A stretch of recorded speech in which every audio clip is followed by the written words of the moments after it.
Video seorang pemuda yang tak sengaja menyerempet pasangan suami istri yang akan menyeberang mendadak viral. Pasalnya, hal yang dilakukan pemuda tersebut usai jatuh mendapat banyak pujian dari netizen. Video detik-detik pemuda itu jatuh usai menyerempet pasangan suami istri yang hendak menyeberang itu diunggah oleh akun Instagram @timelayjowo pada Rabu, tanggal 12 Januari tahun 2022.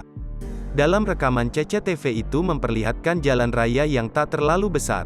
Sepasang suami istri yang mengendarai sepeda motor sambil membawa rumput terlihat berhenti untuk menyeberang.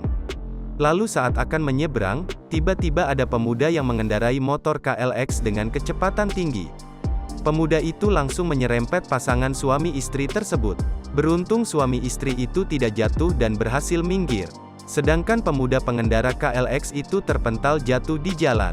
Namun sikap pemuda itu malah mengagetkan, pemuda yang jatuh itu bangun. Lalu berjalan menuju pasangan suami istri dan meminta maaf sambil menyalami tangan si bapak serta ibu itu. Bahkan dengan terlatih, pemuda itu berjalan ke tengah-tengah untuk mengambilkan rumput si bapak yang jatuh di jalan. Kemudian dibantu warga ia meminggirkan motornya. Sedangkan bapak dan ibu tersebut terlihat baik-baik saja. Video ini pun mendapat banyak pujian dari para netizen.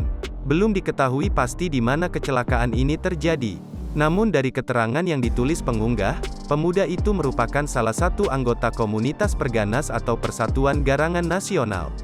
Sedangkan dari tanggal yang tertera di CCTV, insiden itu terjadi pada tanggal 2 Januari tahun 2022 sekitar pukul 14.30 waktu Indonesia Barat.